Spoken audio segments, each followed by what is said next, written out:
Hello, hello, hello, and welcome once again to CorpusCast. It's episode 19. Can you believe it? Since launching in January of 2022, here we are, episode 19, and I'm sure it's going to be a really, really fun and interesting conversation. As ever, I'm your host, Robbie Love, and I'm a linguist at Aston University. You're listening to the podcast all about corpus linguistics and what it can do for society. Now, as you know by now, in each episode, I'll be interviewing one or more researchers to find out how corpus linguistics is informing the present and shaping the future of the study of language with applications in education, health, technology, and many others. In today's episode, we'll be asking some quite big questions. Who are we and where do we come from? How has human civilization changed or not changed across history? And how does it vary around the world? What makes our social structures work? And how do diverse groups of people maintain a peaceful community? Our topic is anthropology, the study of the origin and development of human societies and cultures. I'll be speaking with two guests today, one an anthropologist and the other, of course, a corpus linguist, to discuss their work together on a research project that explored how members of different religious groups in Southwest Nigeria got on with each other peacefully. To tell us about this, firstly, is the project's principal investigator, Insa Nolte, Professor of African Studies and Head of the Department of African Studies and Anthropology at the University of Birmingham, just down the road from us at Aston. Insa's research focuses on the role of everyday life for the political and religious history of the Yoruba-speaking Southwest of Nigeria. And Insa has published research extensively on this topic, often reporting on interdisciplinary collaborations such as the project we're discussing in this episode. Insa is former president of the African Studies Association of the UK, which aims to support and strengthen connections between UK and African institutions and academics. Joining Insa today is Dr. Clyde Ancarno, senior lecturer in applied linguistics and education at King's College London. Clyde's research interests involve applying methods from corpus linguistics and discourse analysis in interdisciplinary contexts, and Clyde has published on topics including multilingual education, identity and peaceful relations, and the natural world. She is co-organizer of the Corpus Research in Linguistics and Beyond seminar series at King's College London, and she is on the committee of the Corpus Linguistics Special Interest Group for the British Association for Applied Linguistics. So, with all that said, I'll waste no more time in introducing our two guests for today's episode on anthropology, Clyde and Insa. Please welcome them into the recording. If you're watching us here in video on YouTube, you'll see they've just appeared now. Insa and Clyde, welcome to CorpusCast. Thank you. Thank you very much. Now, thank you so much. Yes, we're here and we're ready to go. And I've got so much that I want to ask both of you.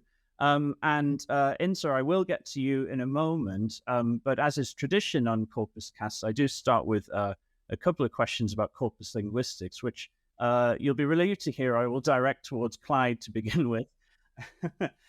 So Clyde, hello. Thank you so much for joining us. And I want to start by asking you, Clyde, a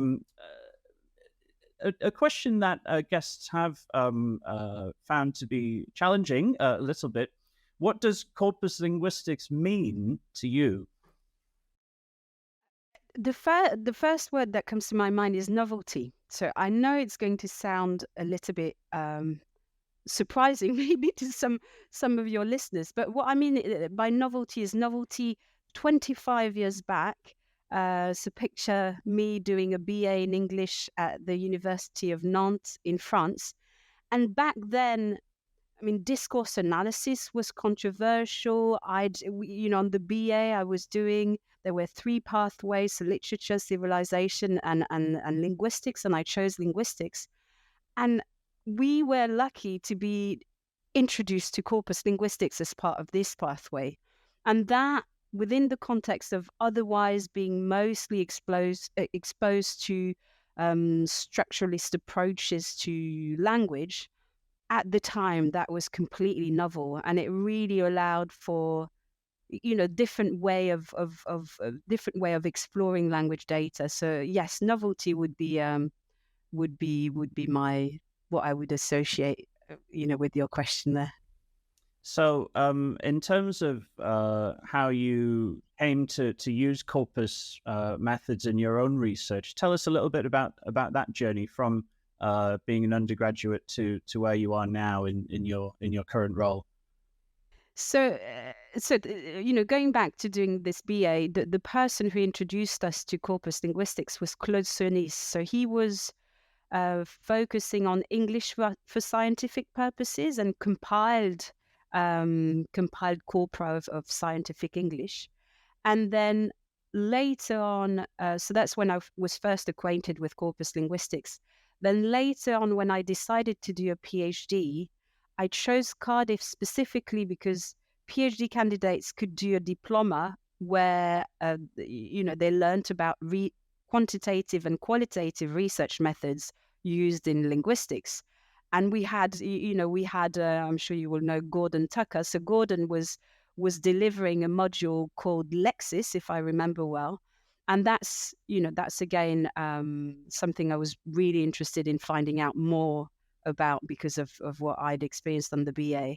And then if you fast forward a few years after I finished the PhD, I very much wanted, so that's about, that's over 10 years ago, I very much wanted to find a way of combining corpus methods and discourse analytic methods.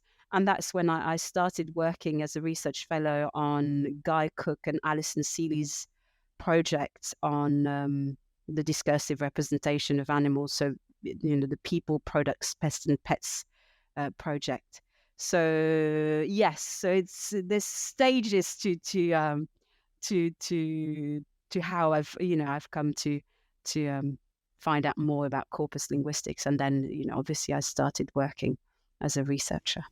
Yeah, I think your work on that project with Guy and Alison was probably around the time that I first encountered you in the sort of corpus conferences scene, if you will, and things like that. So yes, I remember we could spend hours talking about that project alone in and of itself, because I remember seeing all sorts of really interesting things coming from that too.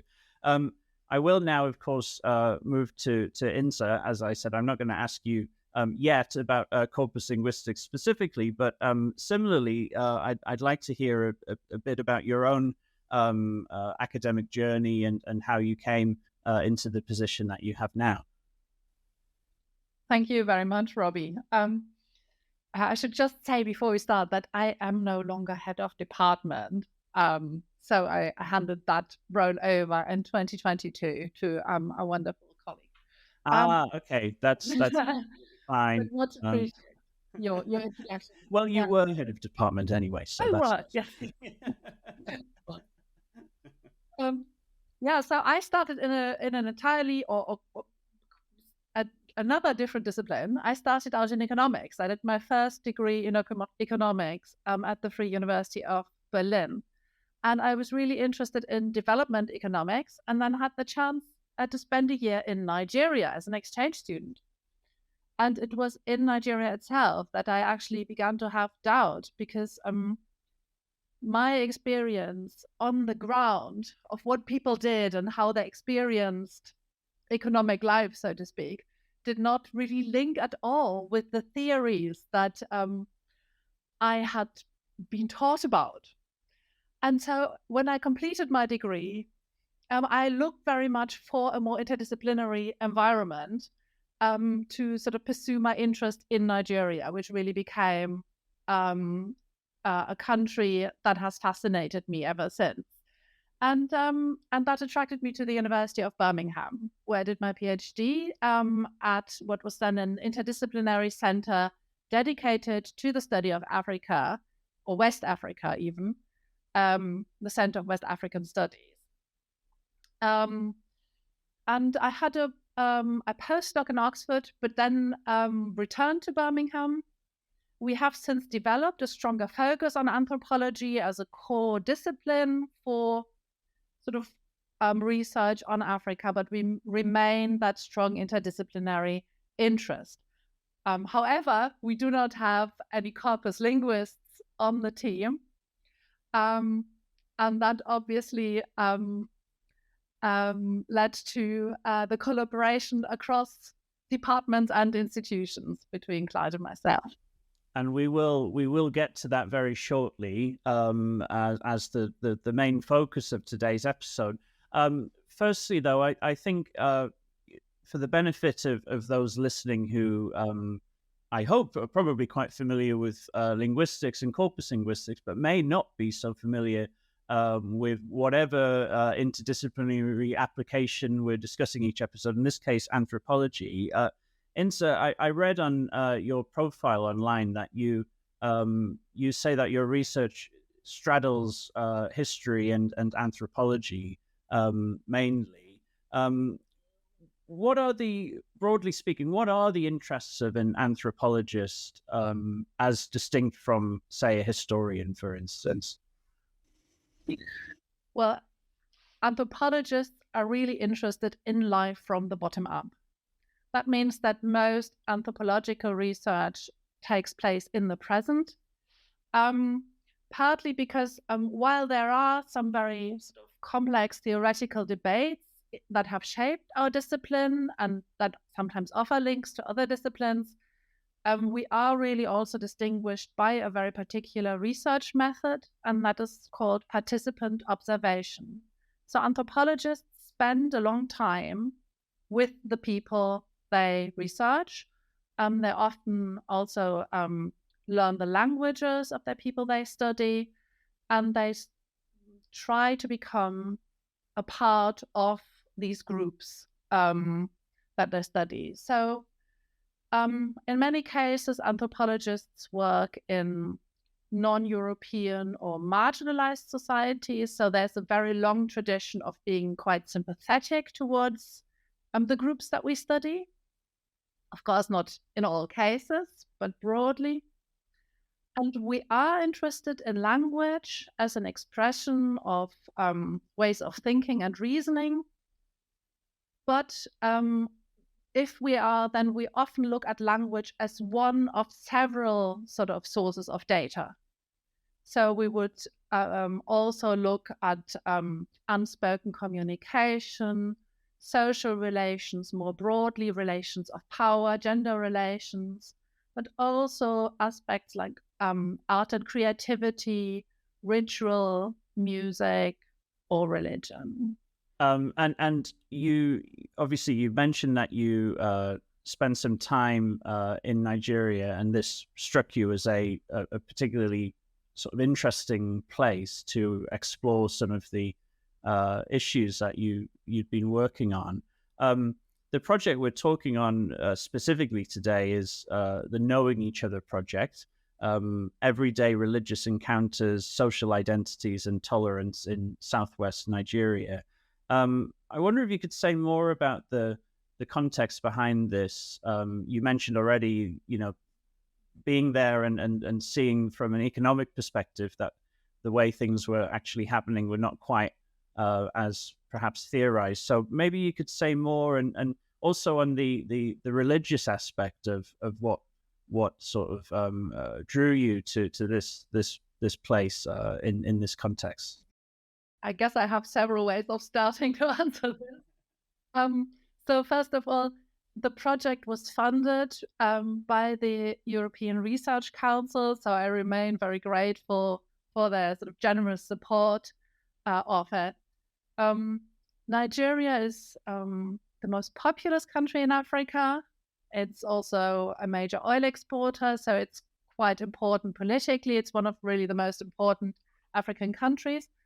But it's not unique in the sense of its religious composition. Like many African countries, like many countries around the world, it has a religiously mixed population. And like many countries around the world, it has also experienced its share of religious conflict between Muslims and Christians, but also between different Muslim groups and to a lesser degree between different Christian groups. I'm just thinking of Boko Haram, terrorism in northern Nigeria around Lake Chad that some of your viewers may have heard about. However, in the southwest of Nigeria, Yoruba speakers converted to both Islam and Christianity, and there Muslims and Christians actually live quite closely together and also intermarry. So it offers us, in a way, a unique environment in which we can study the absence of conflict. That is itself quite a challenge because we have quite a lot of methods and established ways of studying conflict, or religious conflict.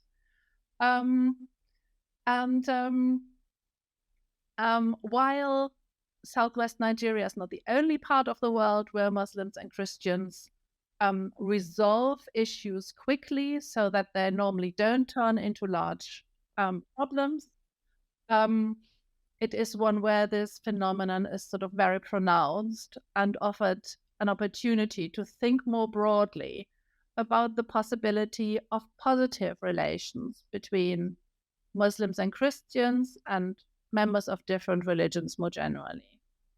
And you said that anthropologists tend to use a sort of range of approaches, including, as you said, becoming part of the communities that they're studying. And I believe that part of this project involved quite a large, almost like a door-to-door survey, going around and speaking to people. And we'll get onto the corpus part in a moment. I know that this is sort of part of where Clyde became involved. But before we get to that, on a practical level, I wonder if you could say more about what this actually involved. How many of you were there on the team, and how long did this take? And tell us a bit of the sort of there and then in the moment, how this actually worked in practice, because it sounds on paper to be a huge task. Yeah, thank you. I should probably say that carrying out surveys is actually not something that many anthropologists do at this moment in time, although in the past it was sort of a part of the toolkit that was more frequently used. And one of the reasons I decided to do a survey was that my on-the-ground experience clashed somewhat with a lot of the literature that was published at the time about rising tensions between Muslims and Christians sort of across the board. And I just said, well, where I live, that isn't the case. And it was just very difficult at that point to actually convince people that this was relevant for a large section of the population. So a survey seemed a reasonable way of addressing the issue, also because there hadn't really been a survey of religious identification in the region since the 1960s. So Africa is affected by data poverty in that sense. And we thought it would be very good to change that. And when I say we, I mean my wonderful colleague Olukoya Ogen at Osun State University in Nigeria, who worked with me as the Nigerian team leader on this project. We, on average, we often had a team of about 20 people in a location where we did a survey, about 10 to 12 people who knew the survey, whom we had trained, and then often another 8 or 10 people who'd help us to get in touch with local stakeholders, local government, chair people, traditional rulers or chiefs, and also sometimes the heads of compounds who'd give us permission to do this research. And these sort of local team members also helped us to avoid misunderstandings. So in some cases, people thought that we were coming to collect their taxes, or that we were representatives of some religious authority that wanted to check whether they did things properly. So it helped a lot to have people on the team who were known locally and who could reassure our respondents. We didn't really have a statistical base. So what we did especially in smaller cities, is to start from the marketplace and walk outwards into different directions of the settlement, and then contacting, every other or every fourth house, depending on the size of the cities, and taking left or right turns at intervals that we'd agreed on, in the hope of randomizing responses. I just wanted to ask what you said before about maybe misconceptions of what the purpose of the survey was and what you're doing. I mean, what kind of response, in terms of, you're asking them about their religious identity, and that for some people can be quite a deeply personal thing to talk about. And so did you find, well, obviously you did find in the end plenty of people who were very happy to tell you about it, but was there a portion of people who were not at all interested in talking to you about this sort of thing? We had several encounters where people did not want to speak to us because, or at first didn't want to speak to us. In most cases, they did agree eventually, often because they thought we were government representatives. But in one case, I remember we came to a compound where people were very worried that we had come to check up on whether they were good Muslims. And actually suspected us of being in touch with terrorists or violent groups. So it took us some time to convince them that, we were obviously not there to check up on anything. And one of the things that helped us was that we had a team that was made up of Muslims and Christians, but traditional religious practice is also quite important in the area still. And in order to encourage all forms of expression, we had also practiced with all our team members the singing of songs that celebrated traditional religion. So in that case, we actually demonstrated that we were not prejudiced against people who also, perhaps in addition to Islam, engaged in traditional practices by singing that song. Goodness me, that's incredible. This is fascinating, and I could ask you so much more about that aspect alone. But I want to move on, and the project as a whole, has had a range of outputs, and of course the focus today is on the element of the research that was looking at language and involved corpus linguistics, and of course this is where Clyde comes in. Thank you, Clyde, for patiently listening to Insa and I rabbiting on at each other. I do want to ask you now, of course, that perhaps a little bit later, after the survey data was collected, you became involved, and the two of you, along with another colleague of yours, Rebecca Jones, have published research analyzing the survey data using corpus methods. Clyde, how did you come to be aware of this project, and how did you end up becoming involved yourself? This is, my answer is probably going to make you laugh, but anyway, I'll be truthful. So when I finished my PhD, I was looking for work. I wanted to work as a research fellow, research assistant. So I was going through job adverts, and I stumbled across the job advert to work as a research assistant on Insa's project. And it was one of these situations where I knew I couldn't get the job, because not least because it required some level of proficiency in Yoruba. But it really caught my eye, and I thought, what an interesting project. So I got in touch with Insa. I'm not too sure. We must have emailed and then agreed to speak over the phone. Obviously, I couldn't apply because of this. The fact that I didn't have the right profile.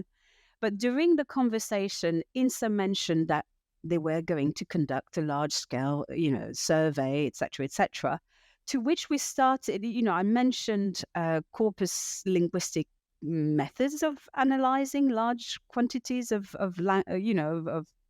text-based data, etc. And to cut a long story short, Insa seemed really interested, to which she said, okay, I'll get back to you once we've started collecting data, bearing in mind at the time, Rebecca, who was the research assistant working on the project, she hadn't been hired yet. And Insa did get back in touch. I mean, you might want to add your version of the story, Insa. And that's when she got back. Obviously, I was working then on the People, Products, Pest and Pets project, and I started working on the project as a research methods consultant. So that was how, yeah.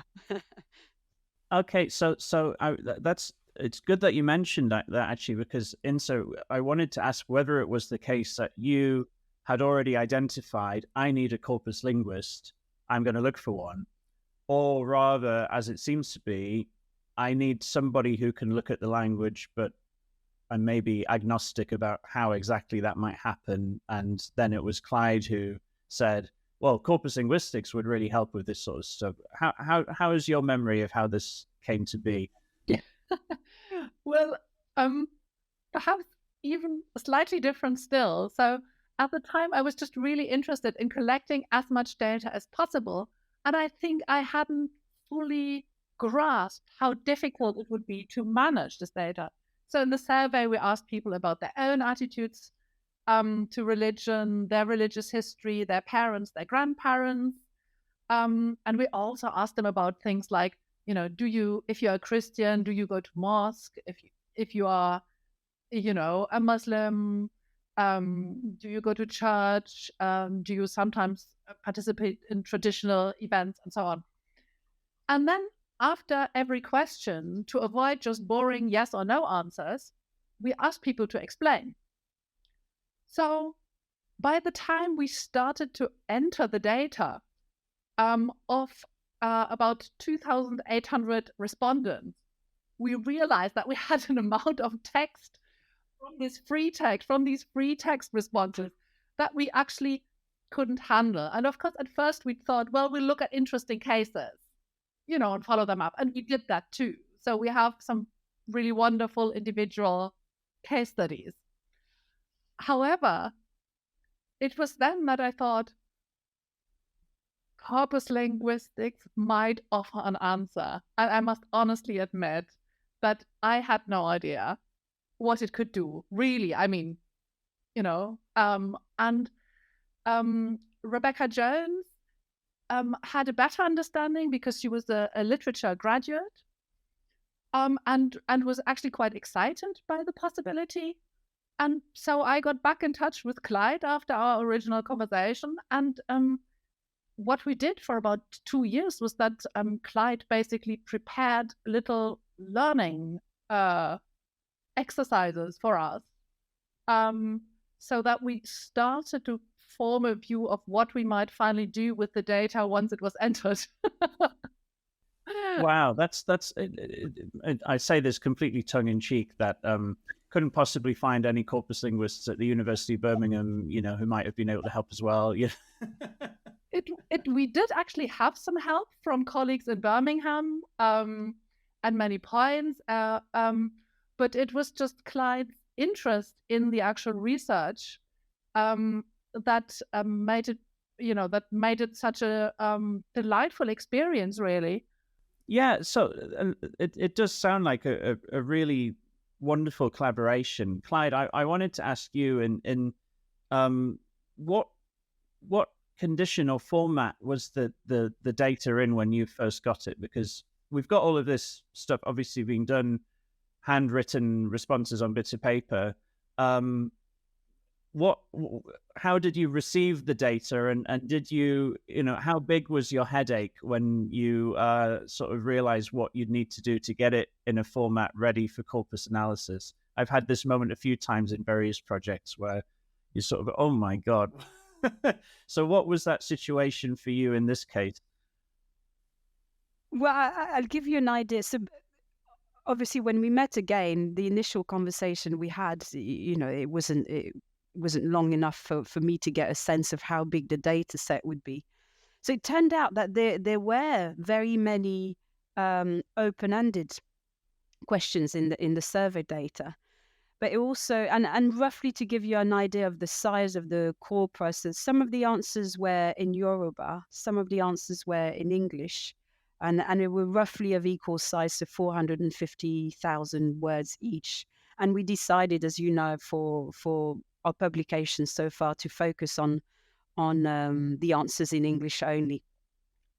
But the data at the time was in an Excel sheet, but also there were you have to, and this I wasn't involved in, but Rebecca and Insa were coordinating a team of transcribers. So to give you an idea, we had the word Christian, for example, which is fairly central which was fairly central in the research for obvious reasons, was spelt in 21 different ways. So so there was quite a fairly long process of standardizing spelling, but not in the way that we would usually think of standardization from a corpus linguistic perspective. It really had to do with the nature of the data that had been gathered.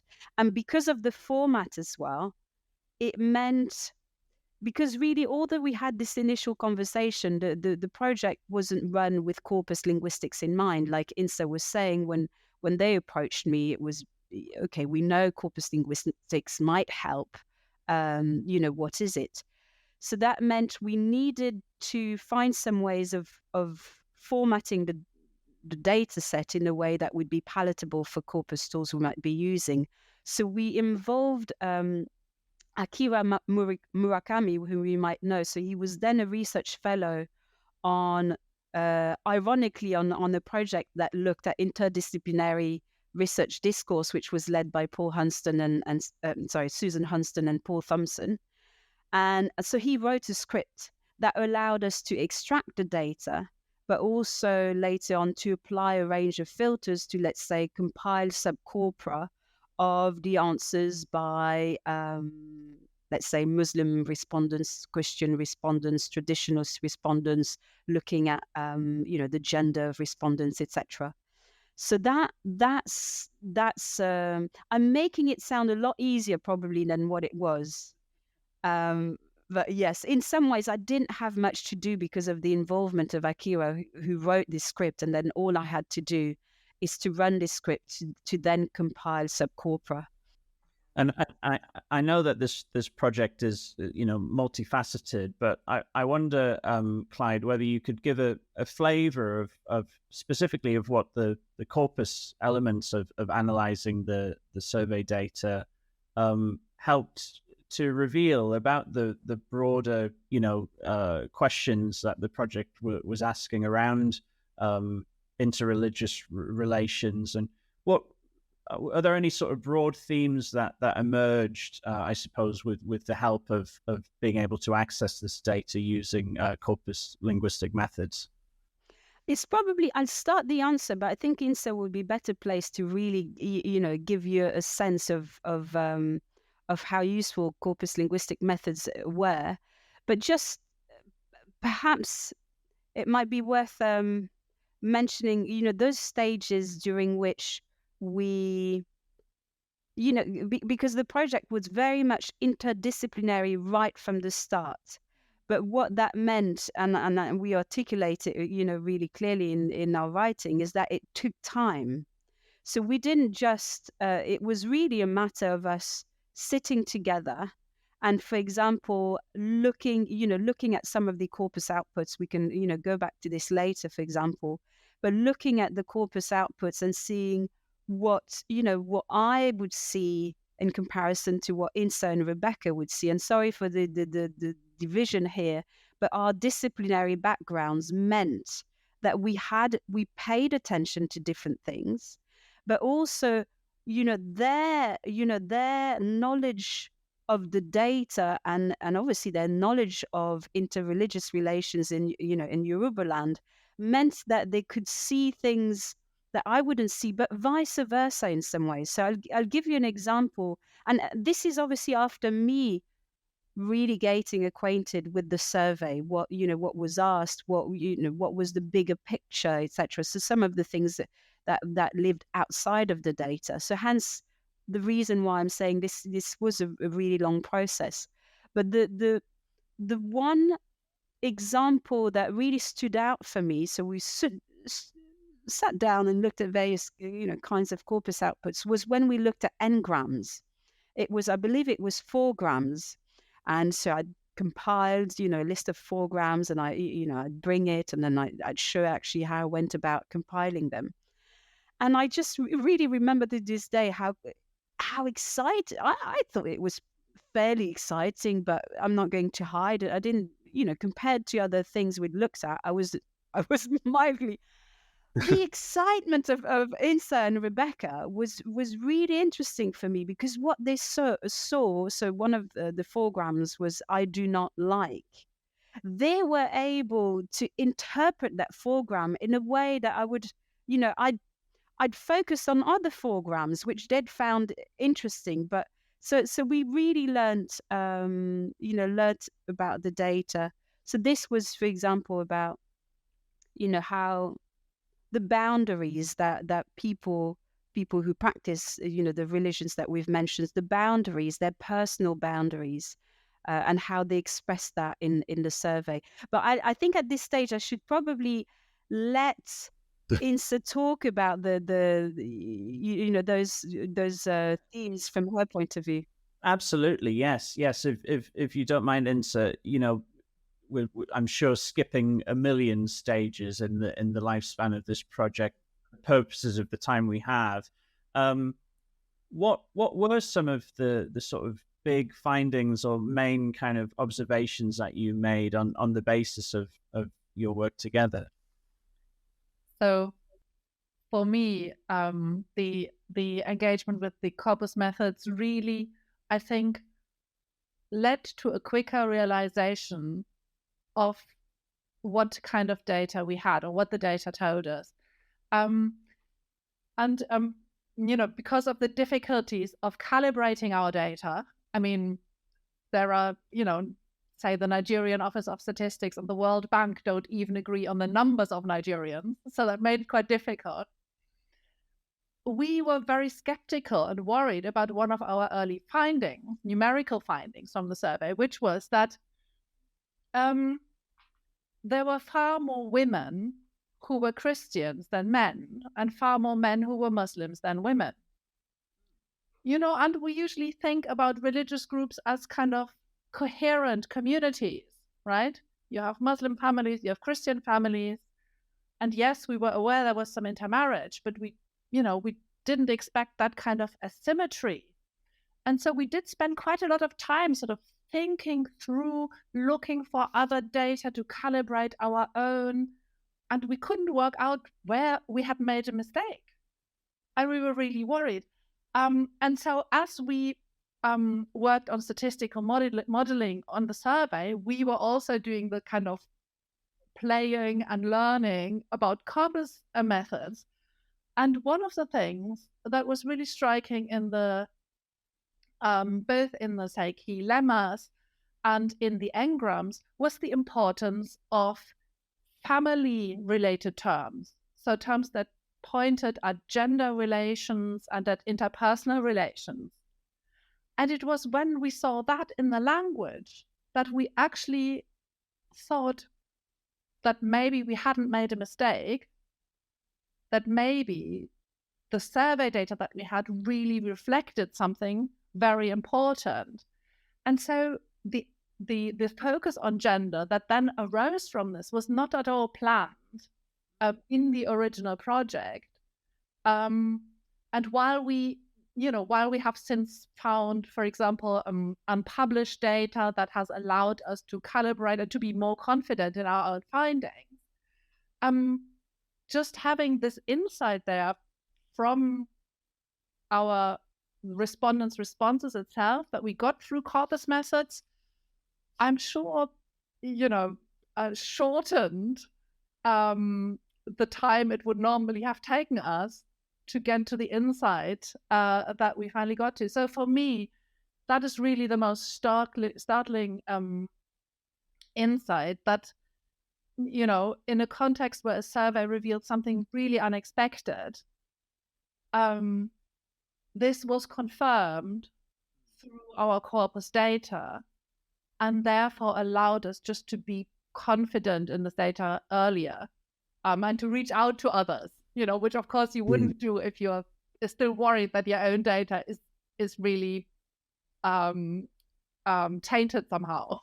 Yeah, and you I think from what both of you are saying is that this truly sounds like a collaboration where both of you have almost taught each other something in a way, and it's you talk about this explicitly in the corporate paper. You say that we consider the type of corpus linguistic work presented in this article has much to offer beyond the disciplinary boundaries of corpus linguistics, which is obviously something that we're seeing ever increasingly, the further extension of the reach of corpus linguistics into other disciplines, beyond the study of language. But also, more interestingly, you say, without our anthropological knowledge, the findings of our corpus analyses might have been easily misinterpreted. So I suppose that, Clyde, your role was to help ensure that the findings from the corpus side were not misinterpreted, right? And vice versa. I'm tempted to say. So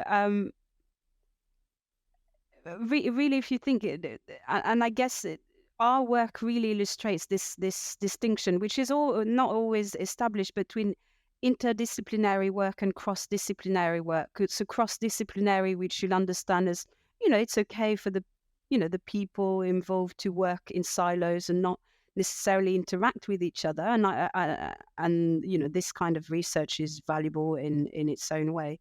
But true interdisciplinarity means that you're trying to put the disciplines in conversation with each other. So when it comes to corpus linguistic work, for example, what we're trying to convey in how we're reporting findings, in how we're formulating our interpretations, etc., is that we wouldn't be without the corpus linguistics. So in this instance, myself being in conversation with people who have a really intimate knowledge of the corpus, it would be very difficult to arrive at the same findings, which therefore means that that what we feel strongly about is that whenever that's not, whenever a corpus linguist is not responsible for the data that's being looked at, that really efforts should be made to find out from the people who have a better, deeper, thorough understanding of this data to come on board. And when it's not possible, to really acknowledge that, therefore the findings might be, the interpretations might be limited and possibly at times erroneous. The examples I was giving about the n-grams were precisely about this. It was interesting that what I was noticing was catching Insa and Rebecca's attention, and what they were noticing was also catching my attention. But it's those conversations that then made us come up with interpretations at times of the survey data that wouldn't have been possible if we hadn't sat down and discussed these together. Well, it sounds like it's been, very fulfilling and fascinating for both of you and your colleagues who've worked on this project as well. And I think we're seeing, so many examples, as I mentioned, of, corpus linguistics really crossing these disciplinary boundaries. And I think, Clyde, those final words are very much words of wisdom, and really important. And I'm going to keep you in the hot seat, Clyde, as we draw today's episode to a close with my usual quick questions section, which guests probably have come to dread as we've been going on. 3 quick questions coming to you, all about corpus linguistics, to draw things to a close. So if you're ready, Clyde, we'll get started with the first one. Okay. I'm quick ready. Question number 1. What is the biggest change you've noticed in corpus research during your career? Well, it's probably, if you think about early work in corpus linguistics, that move away from, it seems that originally work in corpus linguistics was about finding out, understanding better language. Whereas if you look at a lot of the corpus linguistic work now, it's a lot more about using corpora to understand better the social world. So I think that's a significant change from my point of view. And the second question here is maybe forcing you not to sit on the fence. We'll see. Corpus linguistics, method or theory? That's a blast from the past Yes. question, taking me Yeah. back to early. I'd say if we look at the nature of my work, probably more a method, because I've been looking at how to combine corpus methods with methods from discourse analysis and then anthropology in my interdisciplinary work.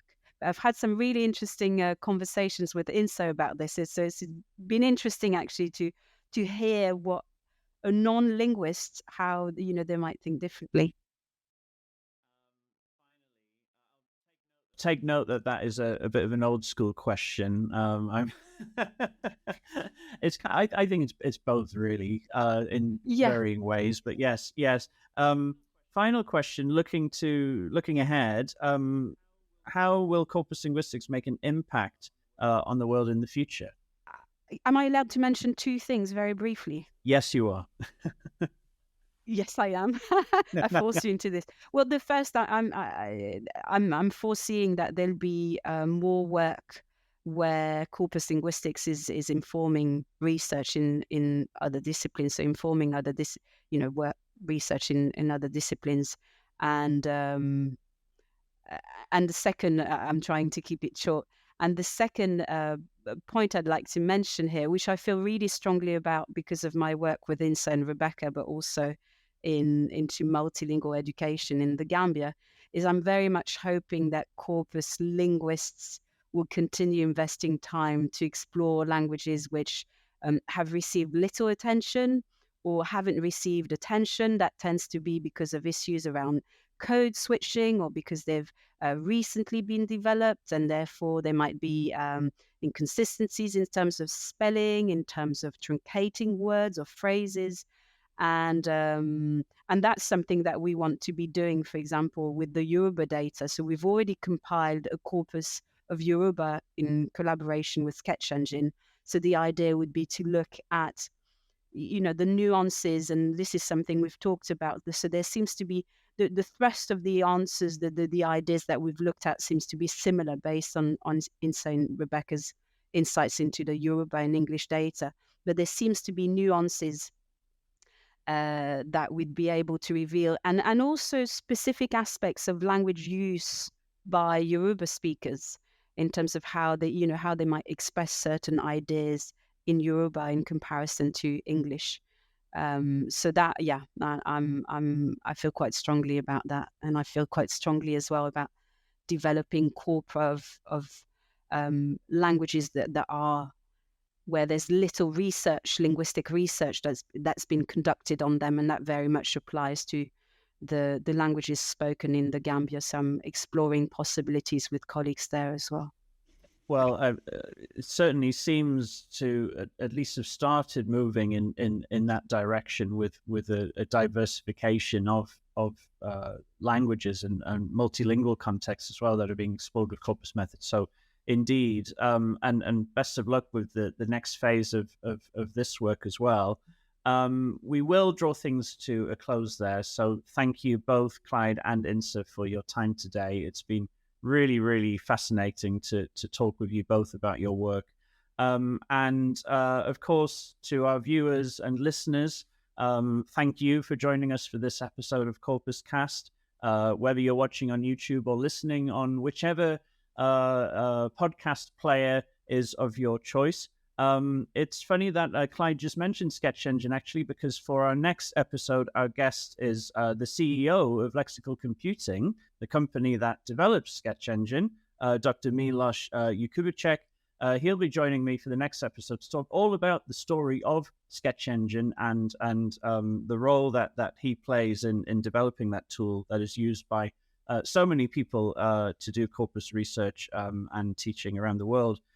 So we'll be looking forward to that in the next episode. In the meantime, please do let us know your thoughts using the hashtag CorpusCast, and make sure to check out the Aston Corpus Linguistics Research Group on Twitter at Aston Corpus, and you can follow me at Lovermob. CorpusCast is an Aston Originals podcast written and hosted by me, Robbie Love, and produced by my esteemed colleague from our press and communications team, Sam Cook. Thanks again. Thank you again, Clyde and Insa. It's such a pleasure to speak with you. And we'll see you soon again on the next episode of CorpusCast. Goodbye.